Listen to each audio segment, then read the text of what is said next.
need to become a bad person to manifest your goal? Let's begin. I imagine you're probably confused. You're thinking, what the fuck are you talking about? What do you mean I need to become a bad person to manifest my goal? What does me being a bad person have to even do with it? What is, like, don't I have to be a good person, actually? Nah, not really.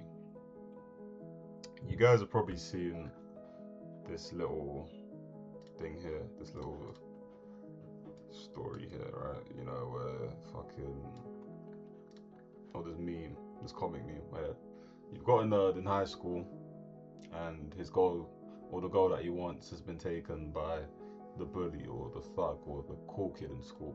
And then years later, they'll say the nerd is the one who becomes the big businessman, the CEO, whilst the lady ends up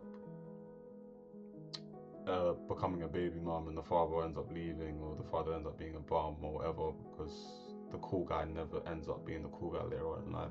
And I'm just here to let you know that that is bullshit. That is bullshit. Life is not a fucking Disney movie, okay? Karma doesn't fucking exist.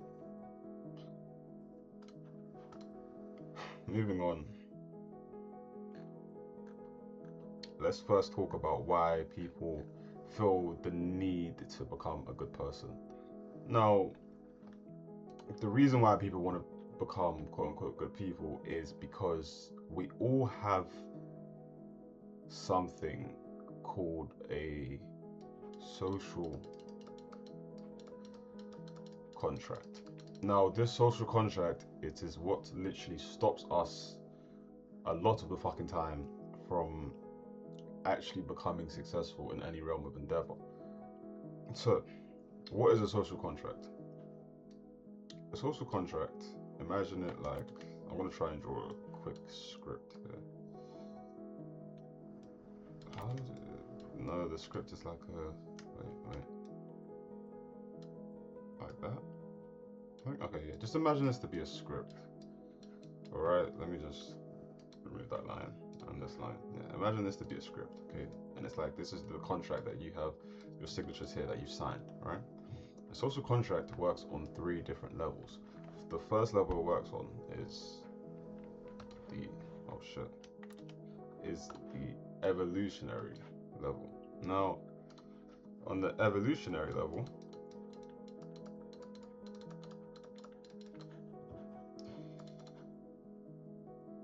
it is basically literally how we have, I don't know why I made this go. It is basically how we have been thinking since the times where we were, I guess, allegedly cavemen, alright?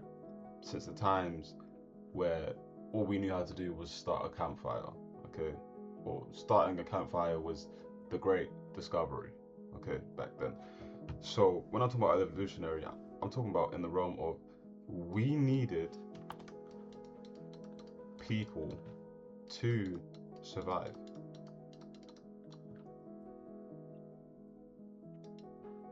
Let me actually draw an equal sign instead. We needed people to survive. My phone is not on silent. I could have sworn I put on silent. 1 second. Sorry about that, everyone. We needed people to survive. And what I mean by this is, if you weren't in a tribe, you were fucking dead, bro. Because the power that humans had was obviously our intelligence, but also at the same time, our numbers. If you weren't in a tribe and you were a single stick man, a single human, not a stick man, I guess, whatever, and you were a single human, a single person, your chances of survival were very low. You were going to die. 100% chance, probably 99.999% chance you're going to die. Because if you weren't in a tribe, that means you had no hunters, you had no protectors, maybe, but they were the same thing. You had no, you just didn't have people with the necessary roles. You didn't have people that had the roles that were required for a group to, flourish. So because you're just one singular person, you would have to fulfill all those roles yourself. You'd have to hunt for yourself. You'd have to protect yourself. And if you're one person, how the fuck are you going to protect yourself better than 3 or 4 or 5 or 6 or 10 people? One person can do, sorry, 5 or 6 people can do way more damage than one person. Okay, this is the first realm. I don't really like to say first, but this is one of the realms of a social contract, evolutionary. Because we needed to be in tribes to survive, your brain literally registers you, even in the modern day, you doing something which doesn't associate with your batch, with your people, with your tribe, with your family members, with your friends, with your loved ones. Doing something that doesn't associate with them, or doing something that they wouldn't like, literally signals to your brain death. It literally signals to your brain death. That is why you feel that certain way when you do something that people around you wouldn't approve of. Now, approve. Remember this word, approve, because it is very important for the next realm of a social contract. The next realm. Also, oh shit, you guys aren't supposed to see that part yet. Now, moving on back to what I was originally saying. The next realm of a social contract, or the next level, or the next, I guess, label of a social contract, or sector of a social contract, is the social aspect. Now, the social aspect is literally just tied to the word I said before. Now, if you were actually listening, you know the word that I said before. I hope you were listening. Anyway, the word that I said before was approval. Now, when we grew up as a baby, all right, I want to draw a tiny little stick man here. Actually, I think just draw a little. Yep. There's us as a baby. As a baby, right? Or as a baby, as a toddler, as a teenager, baby, toddler, teenager, we were taught to integrate into society. And how are we taught to integrate into society? How are we taught to integrate into society? Wow. I'm bugging out today. Anyway, how were we taught to integrate into society? We were taught through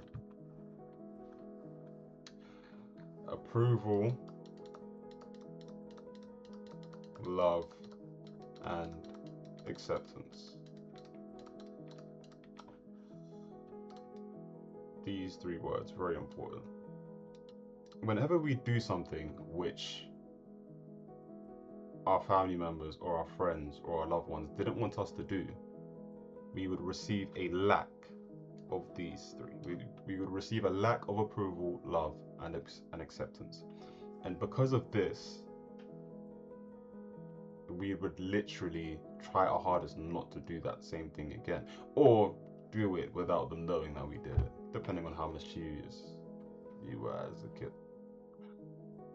And this is literally just the social aspect of a social contract.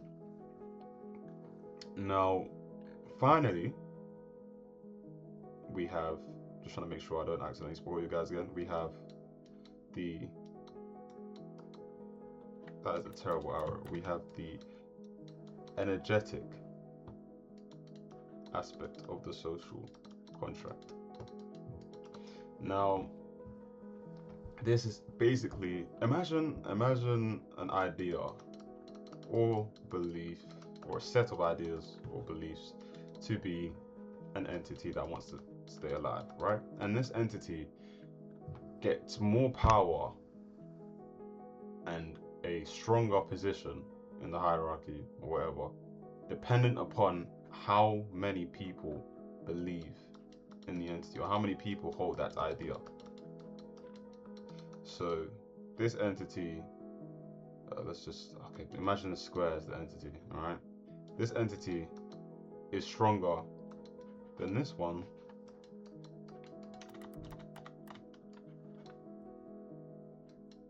purely because this one has way more people that believe in the idea or the belief.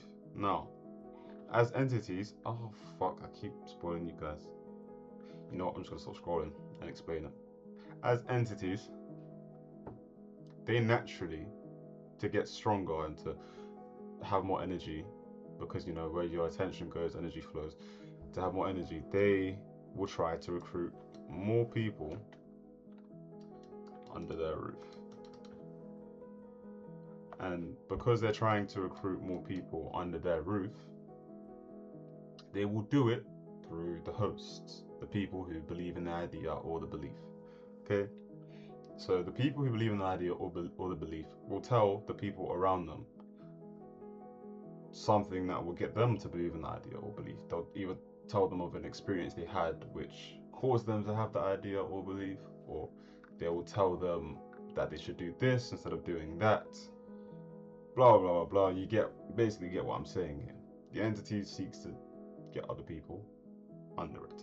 And in order to stop those people from leaving, what does it do? What do you think it does? Let's go back to these three words here. Like I said, they're going to be very important. The entity uses people's desperation or people's want for approval, love, and acceptance in order to keep them under its energetic roof. Okay? And how it does this is by using the host that it already has. The hosts will tell the person, they'll tell them, no. They'll tell them, do this or we won't accept you. They'll reward them with the approval and punish them with the lack of the approval and the lack of the acceptance and the lack of the love. And that is a social contract basically summed up. Okay? Now, what have I encompassed it? I've told you, one, that this is bullshit and that karma doesn't really exist and life is not a Disney movie. And I've explained to you what a social contract is and how it works. Okay? The three aspects of a social contract. Now, let's take a deep dive into good people. Okay? When you hear about good people, you hear a multitude of things. What is a good person? Okay, a good person is, sorry, let's just make this a bit larger. A good person is someone who is relatable. Everybody hates a nigga that you can't relate to. It's why when a rich person is talking about 1k in a month or 2k in a month or 5k in a month is small, or 10k in a month is small, someone who makes 500 in a month or 1,000 in a month is gonna look at them and think, what the fuck are you talking about? That is not small. Like, what are you talking about? You're so out of touch with reality. 8 billion people on one planet. So there's one world, but within that one world, there are 8 billion different worlds. Anyway, like I was saying, sorry, no, there's one planet, but 8 billion different worlds. Sorry, that was what I meant. Anyways, like I said, the first thing, a good person is someone who is relatable. What next?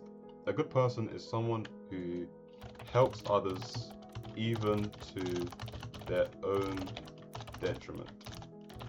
Someone who is exceptionally selfless.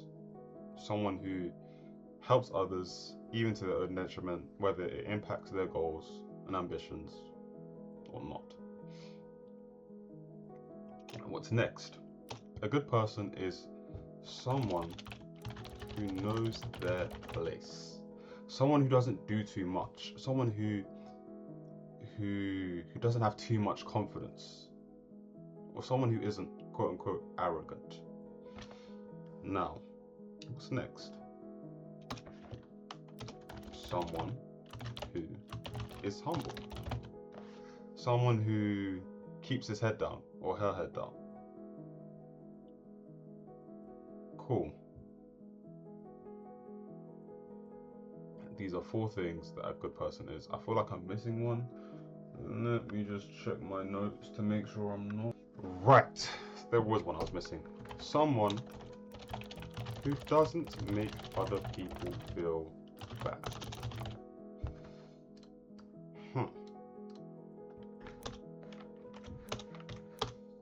So, someone who is relatable, someone who helps others even to their own detriment, someone who knows their place, someone who is humble, and finally, someone who doesn't make other people feel bad. So, these are traits of a good person, right? Now, cool. Obviously, in life, there's polarity. There's good and there's bad. Sorry, I feel like I just gave myself a paper cut. There's good and there's bad. There's black and there's white. There's red and there's blue. There's cold and there's hot. There's dull and there's sharp. There's loud and there's quiet. Okay. So, if there are good people, there must also be bad people. And if good people is on one side of the pole, then bad people must be on the opposite side of the pole, meaning that bad people must have opposite traits. Okay, so a bad person, to find out what the first trait of a bad person is, let's look at the first trait of a good person. Someone who is relatable. Okay, so a bad person, the first trait must be someone who isn't relatable. Someone who is, quote unquote, out of touch with reality. Someone who he will say something and then another group of people are thinking, what the fuck is he talking about?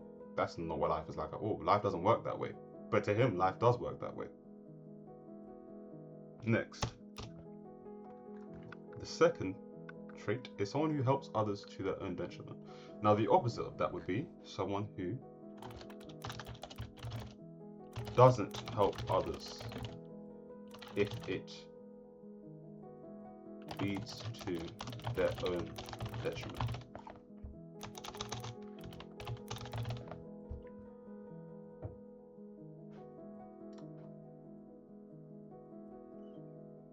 Okay, so bad person, someone who doesn't help others if it leads to their person's own detriment. Someone who isn't selfless, someone who is selfish in order to realize his goal, in order to achieve his goal, in order to manifest his goal, or his ambitions, or her ambitions, or her goal, and has the ability to be selfish. Next. Someone who knows their place. A good person, someone who knows their place. Opposite of that, someone who doesn't know that, who doesn't care for their place. Someone who doesn't care for their place, or someone who doesn't know their place, okay? Someone who doesn't allow their place to be decided for them. That is a bad person. That is a trait of a bad person.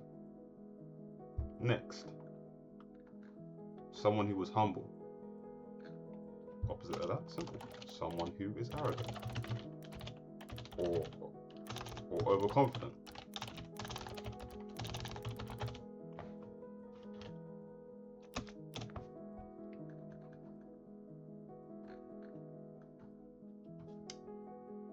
People hate it when they see someone who is quote unquote arrogant or overconfident. People have been conditioned to see confidence as arrogance and as something that someone shouldn't be. When the person who was successful is quote unquote humble, people love it. They're like they love of it. They're saying, oh, he doesn't do too much, blah blah blah blah. But when the person knows who they are and when they are quote unquote arrogant and overconfident, they're saying, oh, he does too much, or she does too much, or she's not even that leng, or his business isn't even that great, or his products don't even help people like that, or his mentorship hasn't really helped anyone. You get what I'm saying? Someone who is arrogant, overconfident. What are these things all like hinting towards? I'm going to tell you, but I'm going to tell you after I write the last feature. Okay. Someone who doesn't make other people feel bad. A bad person, someone who does make other people feel bad. He or she doesn't give a fuck whether other people feel bad or not. Alright? They don't care whether other people feel bad. Because now I'm going to talk about how all of this links. First of all, someone who isn't relatable, and right to the end, someone who does make other people feel bad, those two can intertwine. If you're not able to relate to someone, okay, cool. Think of it this way. Someone who's living paycheck to paycheck, I don't know, they make 2,000 a month or 1,500 a month, right? They're living paycheck to paycheck every month. they have a conversation with someone who's making 100,000 a month, okay? And the person that they're talking to is talking about how life is it's kind of peaceful right now, life is chill, and they're talking about how they made 100k this month, and they're talking about how their goal was to get to 500k or to 200k. And then the person who is living paycheck to paycheck and makes 1.5k a month is thinking, what the fuck? What are you talking about? You should be grateful. You're making 100k a month. Like, why are you even trying to get to the next level? That's just greed. They'll be like, because they'll feel bad about themselves. Like, sorry, not they will. They can feel bad about themselves. And then they'll be like, why is this guy talking all this? Why is he saying all of this? Why is he bragging? And the truth about bragging is only bragging if it is not norm to the person it is being said to. If it is not the norm to the person it is being said to, it is seen as bragging. And the reason why is because of something called cognitive dissonance. And cognitive dissonance is when you are told something that clashes with an idea or belief that you have accepted as truth, and because it is clashing, your emotions are basically coming up. You're emotionally backing it. Okay, you're emotionally attacking it. This is why you'll say the person's arrogant, the person's overconfident, the person's bragging to you, because it is not the norm to you. That person is saying that they make this amount a month, or that they found an amazing partner, right? When to you, amazing partners don't exist, relationships are terrible, the dating market's arse. It is a clash of beliefs, and because they're so convicted in theirs and you are so convicted in yours, you are going to have that emotional discourse within yourself. You're thinking, what the fuck is this guy talking about? What does he mean there's good people today? This girl and that girl and this girl and that boy and this girl, they all cheated on me. What is the fuck is he talking about? Money's easy to get. The fuck is he talking about? He's making 100k a month. I'm trying my hardest to get jobs. I'm scraping bit by bit, paycheck to paycheck. Do you get what I'm saying? There's a clash of beliefs. There's cognitive dissonance here. Okay, and that literally causes for you to feel bad about yourself, feel bad about the other person. It causes you to think that the person is arrogant, overconfident. It causes you to say that the person doesn't know their place. It causes you to say that the person is selfish, you can't relate to the person, etc., etc. This is literally what encompasses a quote-unquote bad person. The reason why the quote-unquote bullies in school actually tend to be the people who make it in life is because they are fucking confident as shit. Confidence is key. The ceiling of what you can achieve is based upon your self-worth. It is not based upon how many good deeds you did. It's not based upon whether you treat everyone nicely in school. That's not based upon how good of a person you are. It is simply based upon your confidence in your ability to get what it is that you want. Your conviction in yourself. That is all that it is based upon. Life is not a Disney movie, okay? Now, this is not an excuse for you to be evil or immoral or a genuine terrible person and treat other people like shit, okay? This is not what I'm telling you to do. I'm just telling you to adopt the traits of someone who is a quote-unquote bad person, someone who isn't relatable, someone who doesn't help others if it leads to their own detriment, to the detriment of what it is you're trying to manifest, what it is you're trying to get, the goal that you're trying to achieve. Someone who doesn't care for their place. Someone who decides their place themselves and doesn't let the world decide it for them. Someone who is quote-unquote arrogant, overconfident. Someone who doesn't care that they're going to be called that. Someone who is confident. Someone who doesn't care whether they make other people feel bad because that person isn't able to relate to them anymore. And this is where it all really ties down into like one thing, because let's explain how this essentially breaks the social contract, or how there's even a fear of that social contract being broken. Okay, so because because you want to live an entirely different life, right? The people that you are around right now, chances are you can relate to them. Chances are you help them all the time, even if it leads to your own detriment. Chances are you humble yourself around them. Chances are you you try your hardest not to make them feel bad. So you try your hardest to relate to them. You try your hardest to accommodate their beliefs, I guess, and ideas. And because you do this, you are stuck within this social contract. You're stuck within this social contract over here. You're stuck within it because you do this. And because you're stuck within that social contract, you aren't fully able to change your identity to that person who has what it is that you want, who has manifested their dream life, their dream goal, their dream ambitions, okay, and or their dream relationship even. I usually just say monthly goals because I like to, for the sake of simplicity, but this can be applied to fucking everything. It can be applied to relationships, it can be applied to fitness, to the gym. It can be applied to everything, okay? Anything that people strive for, to health can be strived. Like, you get what I'm saying? Now, how do we break the social contract? How do we break this social contract? Before we talk about how we break the social contract, I just want to talk about how you need to realize that you're going to have to become this bad person.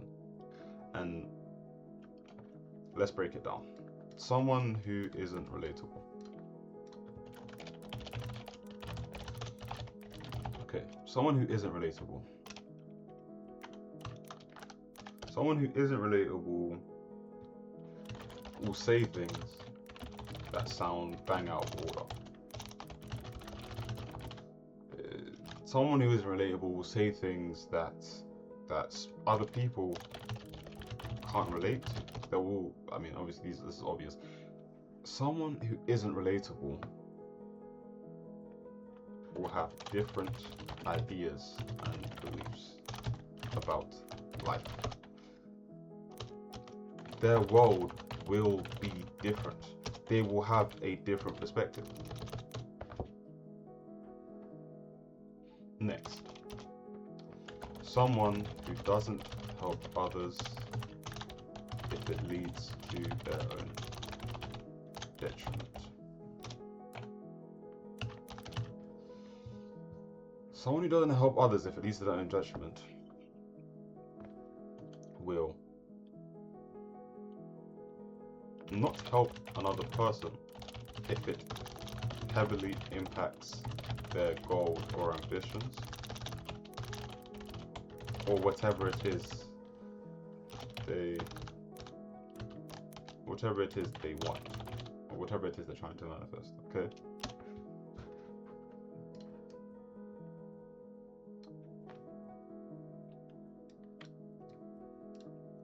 Oh, sorry, I'm just trying to find the typing tool again. No, wait. Okay. Someone who doesn't care for their place will be seen as arrogant and overconfident, and people won't like it because it will remind them of themselves. I don't like how there's another bullet point here, but just try and, anyways, will be arrogant and arrogant and overconfident. And people won't like it because it will remind them of themselves. It will remind them of their lack of self-confidence, their lack of self-worth. And people don't like to be reminded about those type of things, which is why it makes people feel bad. See? Now, all of these things tie into the social contract because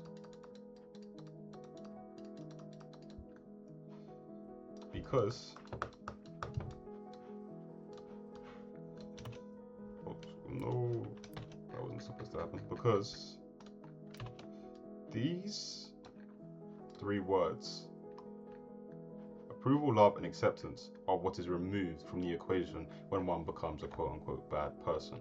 Now, in order for you to break the social contract, it is the most simple thing in the world. You probably know what it is. It's not cutting off your friends. Okay, you probably thought that's what I was going to say. It's not cutting off your friends. I see this all the time on TikTok or on social media. I said TikTok or social media, like that's two different things. It's the same thing. TikTok, Instagram, YouTube Shorts, wherever, you'll see it all the time. Oh, you need to cut off your bummy friends. You need to cut off your friends. You need to, if your friend isn't getting to the money, cut him off. If your friend isn't doing this, going to the gym, blah blah blah, cut him off. No, you don't need to cut off your friends. You just need to unapologetically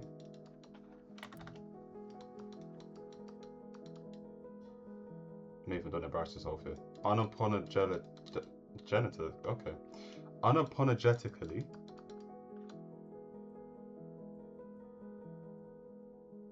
am I spelling that correctly? Unapologetically. I don't think I am. I knew it was one L. I knew it. Anyway, you need to unapologetically accept that you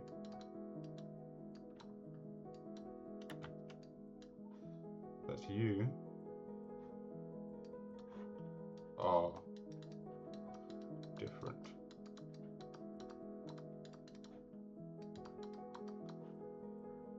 That's simply what it is.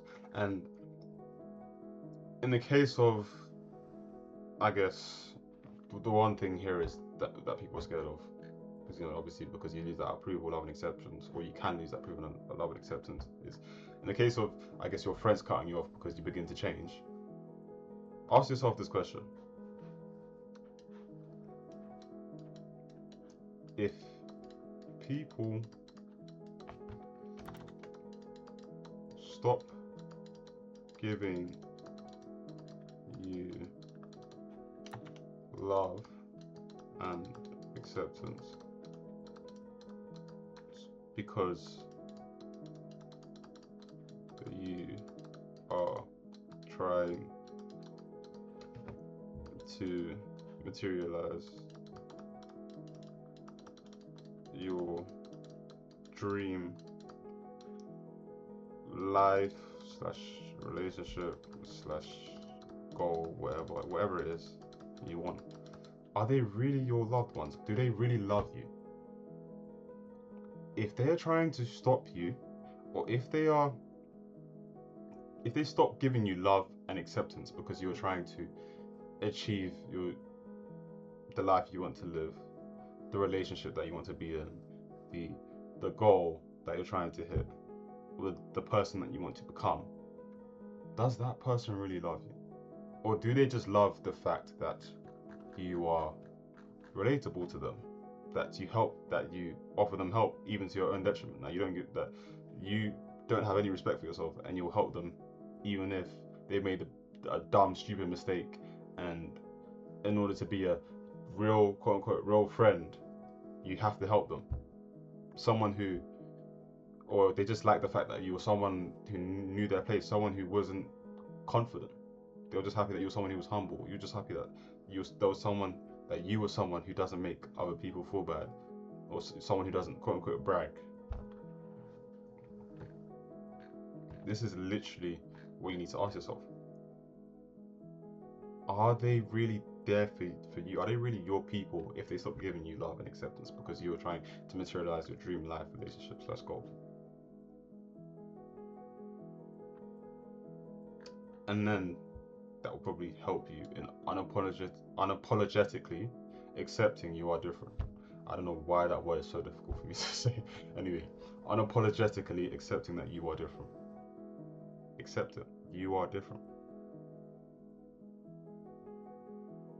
You are not the same as them. And when I say this, I don't mean to say it in a realm of you are superior. I just literally mean you are different. You are not to them. They are not to you. You are different.